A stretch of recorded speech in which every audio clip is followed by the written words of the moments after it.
While the topic is regulators' role, Lebanese experience, I will refrain from focusing on the Lebanese experience, but rather speak generally about the need for correspondent banking services in the Middle East, the impediments that we see, and what can be some possible solutions. I think Dr. Basir and others spoke, and you've been reading lately in the papers about the proposed amendment to the 2015 Hezbollah law.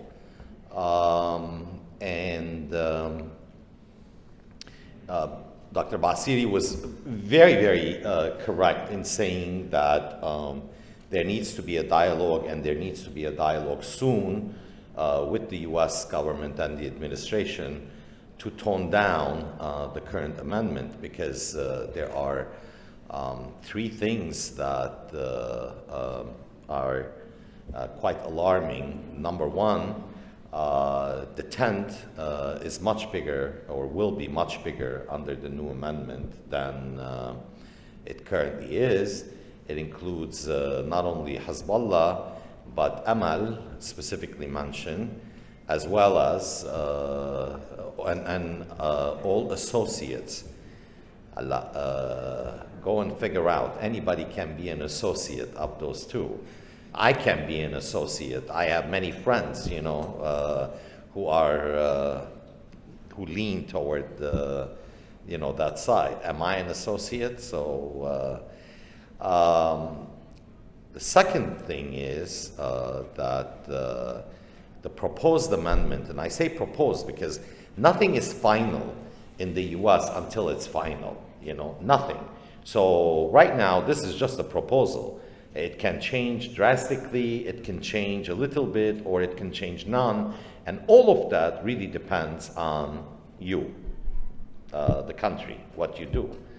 The second thing that is alarming to me is it talks specifically about whistleblowers, bankers, central bankers, anybody who has any credible, substantial information that they provide to the United States will be rewarded.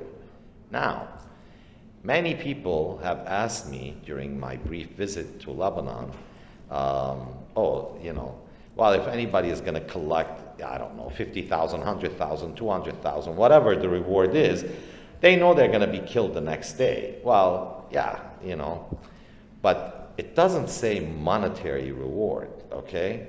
It can be a green card for the whole family. And so that's quite an enticement, and how many of you would like to, move to the U.S. And the third and the most important related to this conference is, if this amendment goes through as is, you can be assured that correspondent banks are going to retreat completely or almost completely from this market, because now you have such a big tent, you have all associates, and give or take, what's the correspondent, what does the correspondent business generate for U.S. banks? This is a guesstimate, okay? I don't have concrete numbers, but say $50 million a year? Well, the hell with the $50 million a year. If I'm going to make $50 million and I'm going to be slapped with $1 billion fine for intentionally or unintentionally, being responsible for one of those transactions, it's not worth it. I don't want to lose my sleep over $50 million a year. So those are the three major issues. But coming back to the need for correspondent banking, as the MENA economies continue to mature in the coming years, and they will, and they are, you can be sure that local corporations in this part of the world will turn to the US and will turn to Europe for products and expertise, especially with regards to infrastructure and consumer goods. The Middle East will need trillions of dollars over the next 10 to 15 years to develop infrastructure. Qatar, for example, is looking and has been enhancing global trade ties as it ramps up investments ahead of the 2022 FIFA World Cup, with over $100 billion expected to be allocated to infrastructure projects such as the Doha Metro System, the Doha Bay Crossing, and a number of other major projects. Additionally, the Middle East boasts some of the fastest growing consumer goods markets in the world, particularly for luxury goods. But there are impediments to trade. Cultural and language or linguistic differences, restrictions on certain investments, and transportation costs all act as barriers to doing business in the Middle East. Perhaps the most significant barrier is payment risk, which is closely linked to political or economic risk. So international trade involving the Middle East will continue to be best served by banks on both sides of the trade transaction, collaborating via a correspondent banking network.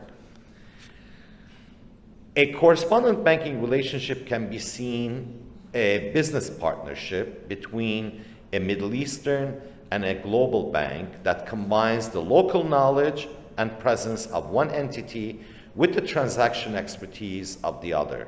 So in this way, correspondent banking relationships are key in helping ease corporate concerns regarding counterparty risk through the use of risk mitigating letters of credit.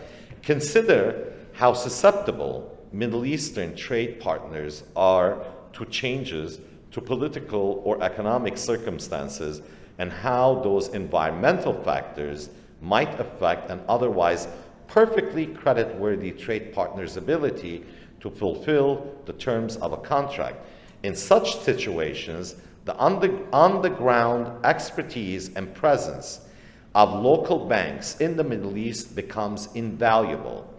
I would argue that correspondent banking relationships are beneficial not only to corporations looking to take advantage of trade with Middle Eastern partners, but also for the banks on each side of the trade. Correspondent relationships provide local banks with a relationship that could eventually blossom into a possible source of risk management expertise or liquidity. And thinking strategically, don't underestimate the cost of competition. In the absence of correspondent relationships, global banks might be directly competing against local banks for corporate business in their own local markets. Despite the clear benefits generated by correspondent banking relationships in the Middle East, the unfortunate reality that we are facing today is that some of the world's biggest commercial banks are pulling back from fast-growing markets in the Middle East and parts of Asia, Africa, and Latin America, particularly Mexico, fearing that such operations may be too risky in light of tightened rules on anti-money laundering and terrorism financing. It's about compliance cost versus potential profits. Increasingly, the cost of policing a relationship can outweigh its profit potential. So some global banks decided that it makes little sense to invest time and resources in investigating a partner bank in a distant location if the relationship will generate only limited business. Over the last few years, we have seen large US banks retreat from a number of correspondent banking relationships across several countries in the Middle East, Africa, Asia, and Latin America, reportedly because bankers feel that they cannot vouch for the integrity of local partners. It is understandable that US banks are nervous about correspondent banking relationships, since such arrangements can expose them to money laundering risks and that are beyond the purview of their own risk management processes and controls. At the same time, as global banks are pulling back from risky exposures, many senior bankers at the big trade finance lenders have begun lobbying for a relaxation of regulators' tougher stance on money laundering. I believe that we must be alert to the potential counterproductive and perverse effects that could emerge because of shrinking correspondent banking networks in the Middle East. The fact that international banks are shrinking their correspondent banking relationship networks in this part of the world is a very negative development, in my opinion, because not only does it hinder economic growth in the region, but it also shrinks crucial information flows because the reach of sophisticated financial institutions into emerging markets can and will be diminished. Fewer correspondent relationships means that less information will flow into an international bank's own anti-money laundering compliance team for analysis, and this will in turn constrict the flow of suspicious transaction reporting to financial intelligence units. This could lead to FIUs in global financial centers receiving less information on suspicious activity and trends in emerging markets. Ultimately, most perversely, respondent banks in the Middle East that face high hurdles in acquiring a major international bank as a correspondent in global financial centers such as New York or London could be forced to acquire correspondent banking relationships with banks that operate in nations where anti-money laundering and counterterrorism financing compliance are not one of the local banking regulators' top priorities. Such murky financial centers could prove to be unreliable when cooperating with foreign law enforcement officials and thus defeat the purpose of tighter anti-money laundering rules. So, continuing to look into the future, consider how correspondent banking has changed in our lifetime. In the mid-1970s, it was all about automating the telex with a large network of banks. By the 1990s, we saw the emergence of fewer but deeper banking relationships. Some might say that as the world changes around us and mobile payment solutions emerge, the correspondent or the current correspondent banking model may start to appear to be too focused on inherently inefficient multiple client arrangements. I don't think we are there yet vis-a-vis mobile payments, and I don't think that will be the case for quite a few years to come. So given that fact, I just have to argue that we have to do a better job of toning down this issue of de-risking. And by the way, if you speak with Treasury officials or White House officials, they will not call it de-risking. They have always been calling it re-risking and denying vehemently that there is de-risking going on. This is my personal view, not as an advisor of the Federal Reserve Board, okay? These are my personal views. I know for a fact there is de-risking going on. You can call it, you can call it whatever you want. There may be some re-risking, but there is definitely de-risking going on. So, the onus is on you. The onus is on you to be transparent, to have a constant dialogue, to lobby, to make sure that absurd laws, rules, and regulations don't become realities. But unfortunately, I have witnessed firsthand meetings between governors, say, of GCC countries, governors of central banks, with Treasury and us, the Federal Reserve, where the arguments were not made properly. We invited, late last year, we had a meeting at the Federal Reserve Bank of New York between all the governors of GCC countries, the Treasury and the Fed. And we invited bankers to come to this meeting from the GCC countries and bankers from major New York money center banks.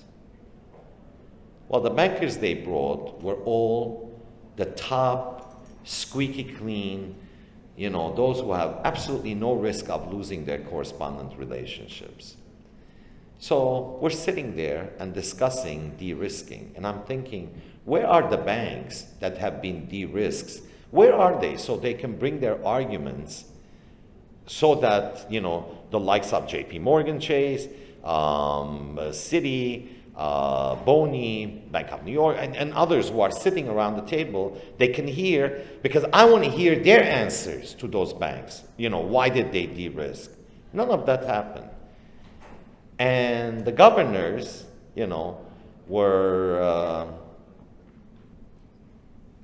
for lack of a better term, pathetic, So with the way they approached the whole topic, So at the end, if this is going to continue, this lack of,